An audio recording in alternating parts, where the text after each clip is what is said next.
And so Deb, moving on to this topic of collaborating with families and communicating with the students during this time. You have some good tools on this next slide that I wanted you to highlight when we talk about ways that they can connect with students and families. Absolutely. So maintaining that sense of community, particularly with your parents, is going to be really important, particularly with the elementary level students. Those are the ones that their families really need to be involved with what's happening. And I'm sure those are the ones that might be the most anxious ones as well. As we've said many, many times so far tonight, PBS Learning Media does really integrate seamlessly with Remind. So that's a nice thing for you to use. But consider also using that for some quick reaching out every day to your families. Just, hey, good morning. Hope you're having a great day today. Here's what we're going to be doing in our classroom or on our system today, just to give you a few ideas of what's happening. And you can send those kinds of quick messages out so that you are touching base every single day. I think if parents can feel a sense of connectivity with you, your students are going to feel that you're connecting with their parents. They're going to feel a little more comfortable. And I think overall, if everyone is calm, things will go fairly smoothly. And I think that's something really important to remember. That being said, many of us have multilingual learners in our districts, and I think it's important for us to make this accessible to them as well. And so Talking Points is one of those really great apps that is very similar to Remind, but will simply take your text that you've written in your language and transfer that language out to those families who might speak a different language. And all you simply need to do is click that switch that might say that this family speaks Spanish or this family speaks Italian.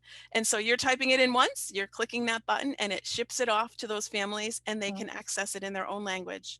They can respond in their own language, and when it comes back, it comes to you so that you understand what's happening. And that's a great way to stay connected with your families. Great ideas there, Deb. Thank you. And we had another question come in from Jason around this idea of classroom management in the digital space and online when you're with your learners. Jaquetta, I don't know if you have any suggestions for maintaining that classroom management, quote unquote, during this time. I'll just put, I'm assuming he speaks, we got two things. We're talking about classroom management as a classroom management system, or are we talking about classroom management, like how do you manage all of the tools interacting with all of the students? So I think there may be two things here, so I'm not sure. But from a classroom management standpoint as a system, so a classroom management, because we keep throwing these terms around too, like there's a lot of lingo that we're throwing around, like learning management systems, classroom management systems. I just think of a classroom management system as a platform or place where we can have online resources and you can do your online teaching, right? So some of people are talking a lot about Google Classroom. It's like one central location where all of your digital content, often, most of wherever your district has, all of your learning management system is. So some use Google Classroom, some may use things like Schoology, Edmodo. Again, they're just places for that. I think when you're talking about how do you manage it, again, it's just a day by day and just getting used to it. You know, like, again, if you've never used an online management system, just take it one thing at a time. Don't try to overwhelm yourself. And remember too, it's going to be new for your students getting used to using an online management system. And I think that's the part that we keep not emphasizing enough. It's also new for many of our students. Mm-hmm.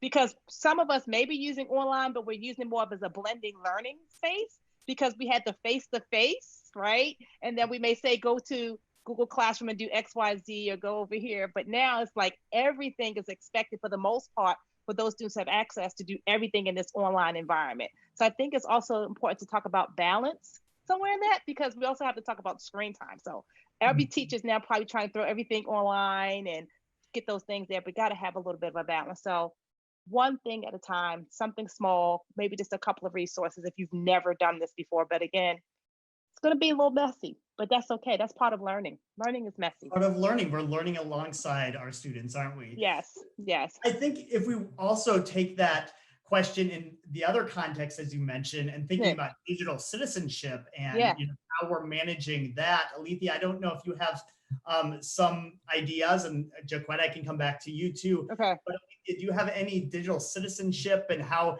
our students are interacting with one another, tips for that? I do, but I typically address that with my students at the very beginning of the year before I will hand them an iPad. When I taught second grade, they had to earn their iPad license by telling all the digital citizen skills and all of that. There are tons of website for that. But I would just say, give the kids your basic what you expect. As soon as you turn on a chat feature in Seesaw or Google Classroom, they're going to go crazy. They want to respond because they've been looking for people to talk to. So I think it's okay with what our world is going through right now. I think those kids are getting, well, mom and dad are doing their work.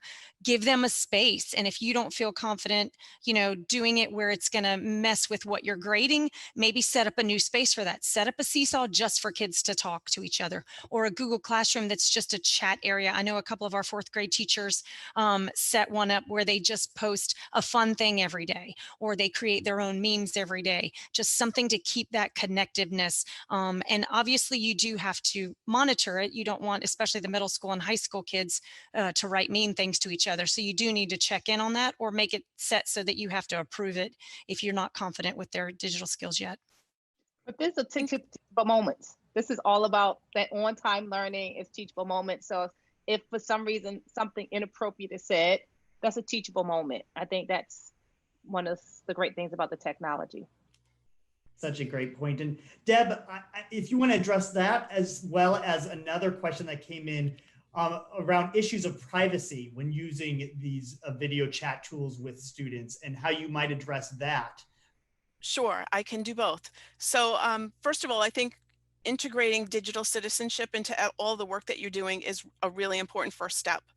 I encourage all of the teachers that I collaborate with to make sure that that is a first pivotal point in September, and it's something that they circle back to very frequently. The more you do it, the easier it becomes, and this should be really routine with the students, and it has to happen at every grade level. I also think that taking advantage of students being at home with their parents who probably have never heard of the term digital citizenship is a really great place for you to start. Most of the parents are people who are our age, a little older, a little younger. And while they might know what a citizen is and what good citizenship is, they probably have no idea what good digital citizenship means. And so we need to help our students, help to educate their parents. Common Sense Media and Google also have really great online resources for you to use. They're all free, and they're grade span appropriate and ready to go. Fun games, fun printables for you to use. And this is an opportune time for you to integrate that with what you're doing. As far as some of the other tools that we talked about and their privacy, anything that you use through Google is in a closed domain. So as a school district, you have a domain that is specific to your school. It's probably the last few bits of your email address. For example, the @whateveritschool.org. That is your domain, and that's a closed domain through Google. So that means everything that you do through Google is completely safe for anyone who is using a domain-specific address. For those other pieces, go ahead, I'm sorry. Oh, no, I was going to say, when you mentioned that, it's Google, but that's also the same with Microsoft. Because like with Flipgrid, you can log in with Microsoft or Google, and it's a closed domain. Yes. Right. I would recommend to anyone, the tools that we put out here, they've been vetted and they're great tools for you to use. You should still pass those through to your tech department. They have specific rules and guidelines for what they want their users to be allowed to use. Through a Chrome management system, you can either, whitelist certain things, or you can just exclude them so that students and teachers alike cannot access them or do have access to them. And so these are the great kinds of conversations that you want to have with your tech department, your administration. But for the most part, you can very easily go on Common Sense Media and put in any of these tools, click on those tools, and they give you a really very thorough description of their privacy policies. They rate these policies according to a really stringent rubric, and they will tell you right out if they pass their privacy test or where they're failing in their privacy test. And you, of course, still have the opportunity to make that overall decision to use it or not use it within the walls of your classroom or within your district. But Common Sense Media is a really great place for you to find some of the answers to the questions that I see happening in the chat about privacy and ability to use with your students. Thank you, Deb. Really important point.